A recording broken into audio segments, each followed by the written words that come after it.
Brendan, now second question is more focused on a specific issue, how we can help people and how we are helping people.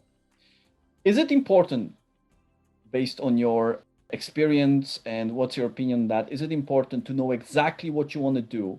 Do you think they should know, or is it important to find what they really want to do, or just apply for any job? And how does it impact confidence, in your opinion?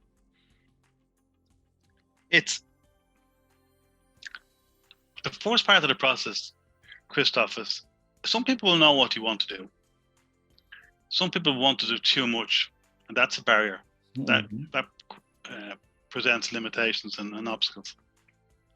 And other people are not quite sure what you want to do, and or there may be a complete transition in career, or maybe for example, the banking sector is a good example because there's literally thousands coming in the job market in the next couple of years because of the way the banks have changed, and a lot of them are going to have to move into something different, and that's a challenge. So they may know I would like to be in financial services, but there may not be a banking role like there was previously, or there'll be a lot of competition for those banking roles.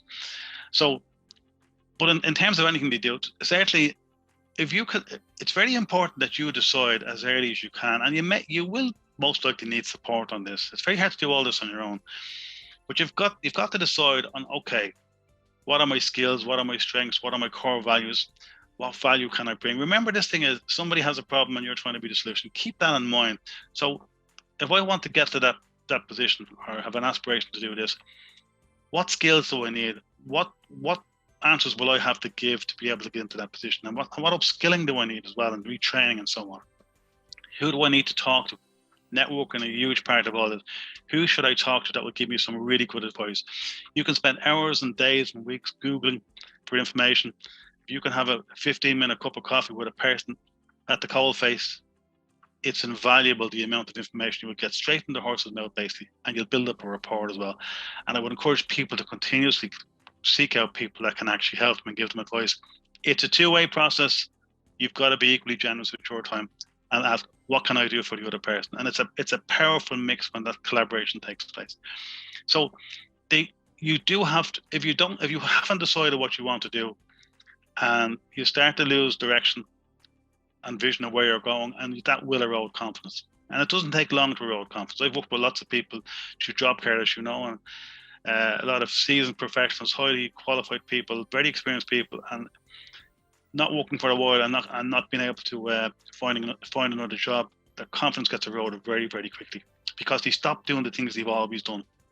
They don't have the opportunity to do things they've always done in some regards either, and they stop mixing with the same people. The structure falls out of their lives, and they need some intervention. It's possible to do it on your own, but it's very hard to do it on your own. You really need somebody else that can support you, and you can support them as well.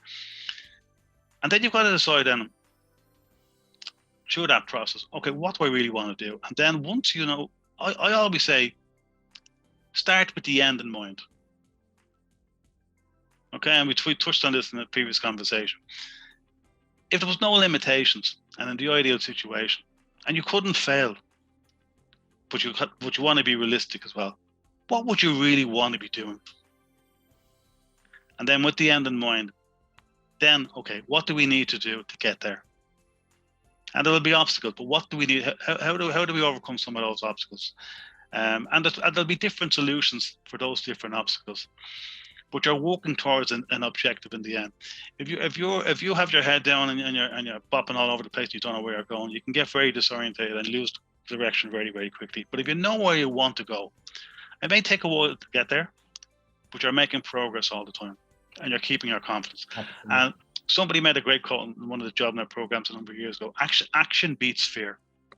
If you're inactive, the fear kicks in, and it can be debilitating, to be honest. But if you're keeping active, and even if it's only small steps, you're making progress towards your ultimate goal.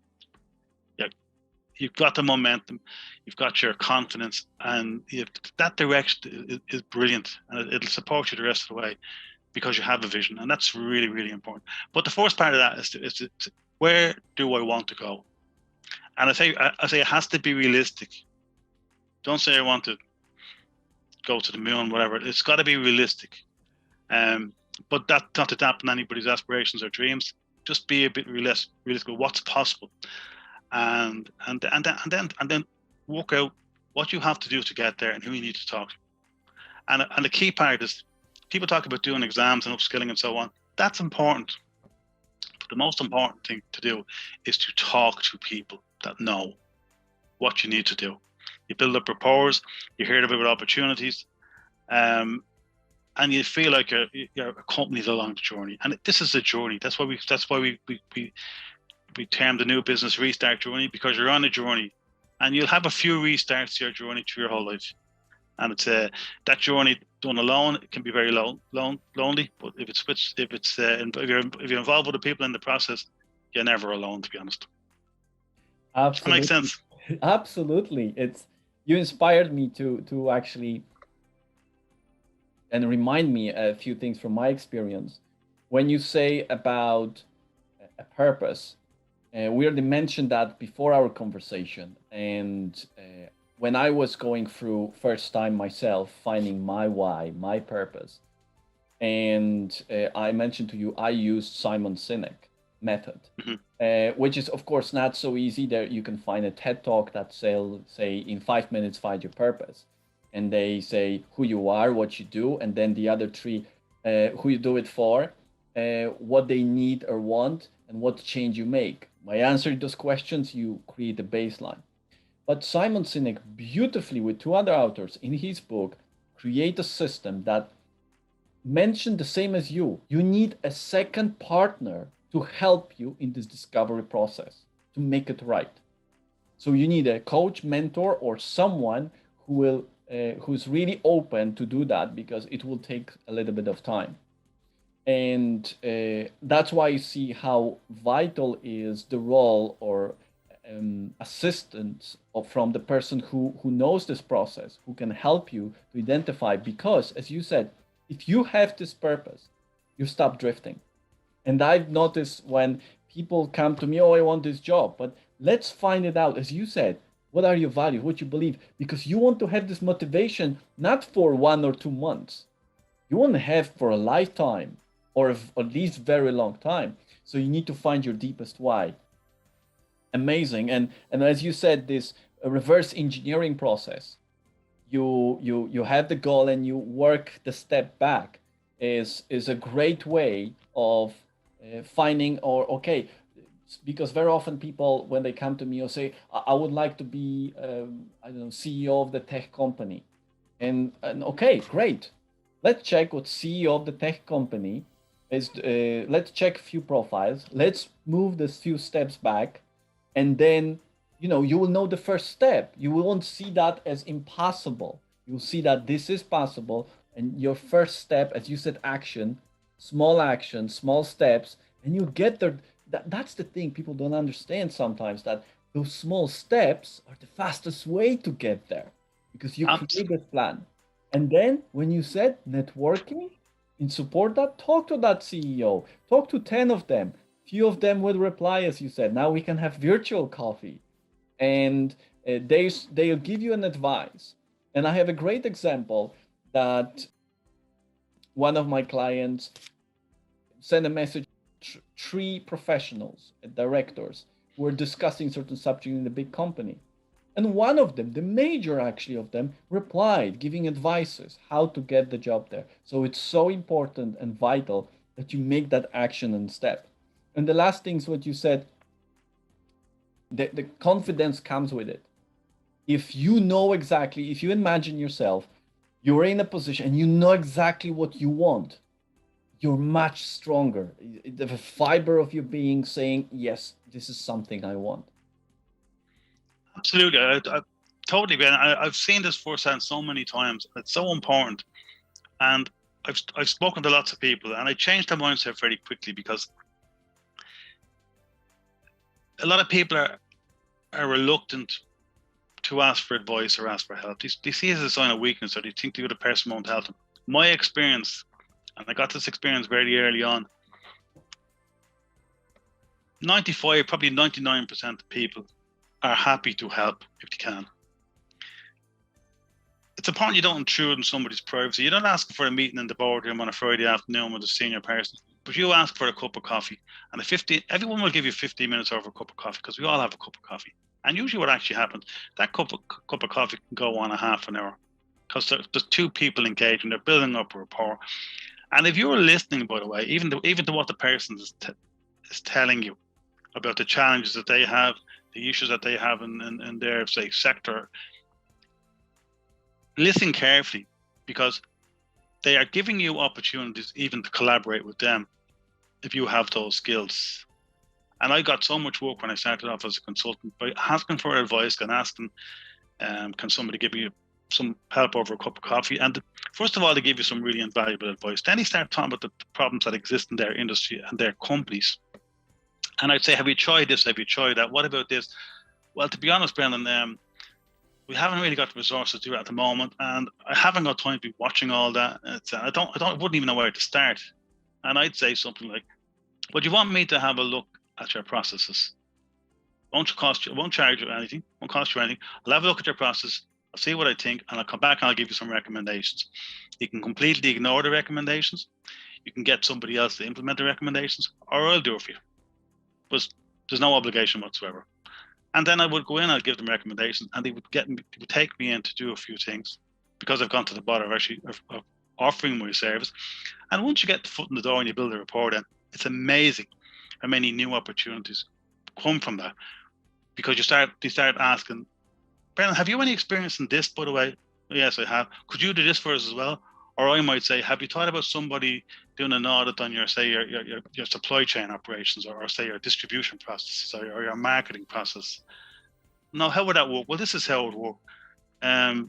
Would you be able to do that?" "Yes." And that's, you build just from that simple cup of coffee. You can open up, so many different possibilities. And so I would really encourage people to talk to people.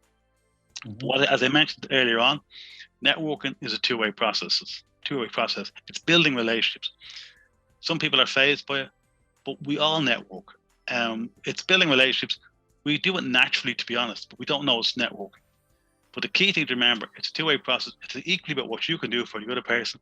It's about being interested in the other person, asking questions and listening, and offering support where you can. And if you do that on a regular basis, you don't have any problem even asking anybody else for advice or support, because you do it yourself. It becomes second nature.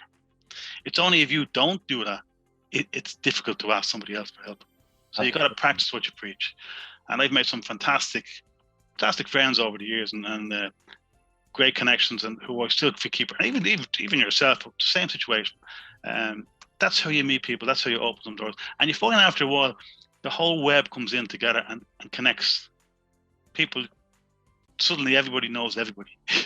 But it takes a while to get in, and everyone's connecting all over the place now.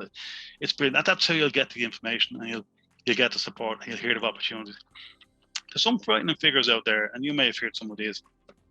70 to 80% of jobs do not get advertised. Yeah. Just think about that. So if you're looking for a job, and you're unemployed, and you are just focused on applying for jobs that appear on the jobs boards, you're not going to see even the 20% that are advertised, because you won't see every job that's advertised. So you're missing out on all these other 70 to 80%. As well as that, some jobs that are advertised don't even exist. And certainly during the pandemic and lockdown, there were recruiters who were really struggling because nobody was hiring, but they were advertising jobs to give the impression that they're still busy. So you could be applying for jobs that didn't exist, but you wouldn't know the job didn't exist, which was another difficulty. So one of the things we do as well, we actually encourage our clients to be really proactive and innovative in their job seeking approaches. So we get them to networking is a big part of it. We get them to apply for jobs that haven't even been advertised. So that means researching companies. It means understanding the companies that they really want to work for. And usually these would be companies with a track record. And we would use a lot of research to find out companies that will likely hire at a particular stage. So it happens in advance of the job being advertised. You basically build up a bio, you cover letter, you approach someone in the company by name, and you offer your services. and looking for an opportunity to provide a service for them. So it comes back to a little bit of the entrepreneurial stuff, almost a business mindset. Someone has a problem or will have a problem, don't even realize they have a problem yet, but I can offer these services. If you're looking for someone that can work in the manufacturing area or the IT sector or the financial services, this is what I offer, this is what I bring, this is my experience. And you research the company so you can show an understanding of the company that you've always been looking for an opportunity for, and you basically promote yourself for a position that hasn't even been advertised. So if you do this properly, and we've had great success with this, you may very well be the perfect answer to someone's problem that they didn't even realize, what you were looking at that stage. It was like that person could be the very person that could do this, and maybe they can do that also. Let's take them in on a temporary basis. Temporary basis, lots of times leads to a permanent solution, and that could be the way in the door. Lots of innovative ways of actually making progress. There's always people in the process, and remember, there's always people. Well, what did you think about this video? Feel free to join our LinkedIn group and comment below the video. Hopefully I will see you soon. Thank you.